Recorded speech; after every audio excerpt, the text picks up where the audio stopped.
You didn't grow up in a loud home. You grew up in a silent one. And silence, it turns out, leaves marks too. Nobody screamed. Nobody fought. But nobody really talked either. And that kind of quiet does something specific to a child. It doesn't give you scars you can point to. That's what makes it so hard to explain even to yourself. A quiet home isn't always peaceful. Sometimes quiet is what happens when people stop trying, when connection gets replaced by coexistence. Psychologists call this emotional neglect. Not abuse, not absence. Just a consistent failure to respond to a child's emotional needs. It leaves no visible evidence, only patterns. First, hypervigilance.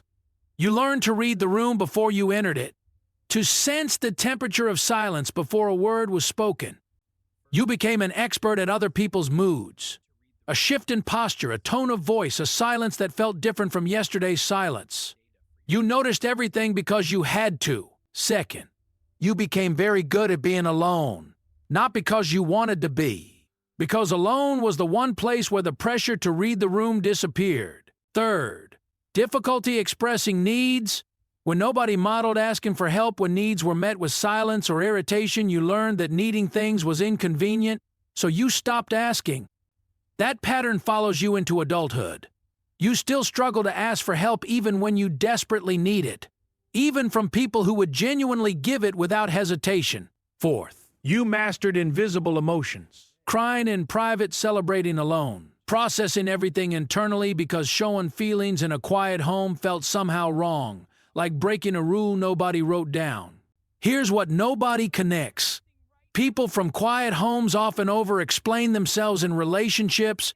Because they spent years not being heard, they now speak in paragraphs just to be understood once. They also become fiercely independent, sometimes to a fault.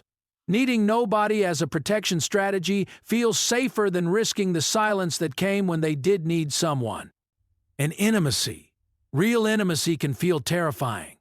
Not because they don't want closeness, but because closeness was never modeled as something safe.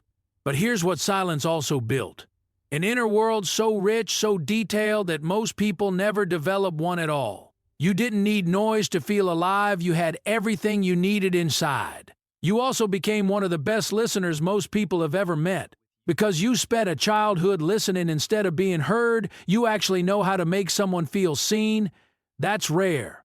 And you developed something researchers call emotional self-regulation, the ability to manage your own feelings without external help. It came from necessity, but it became a genuine strength.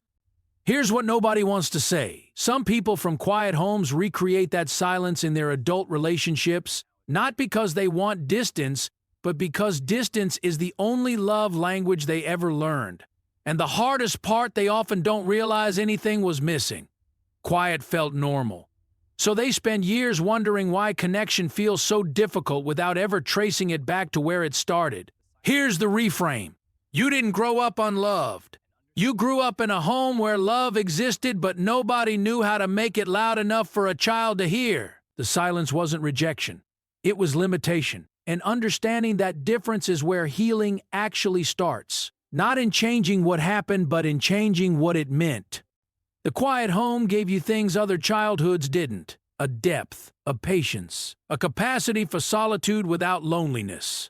Those aren't small things. They are rare things. Drop a quiet emoji if this described your childhood home. You are not alone in this, even though the quiet made it feel that way. And if this felt like someone finally put words to something you've carried for years, don't forget to subscribe. Psychology explained simply.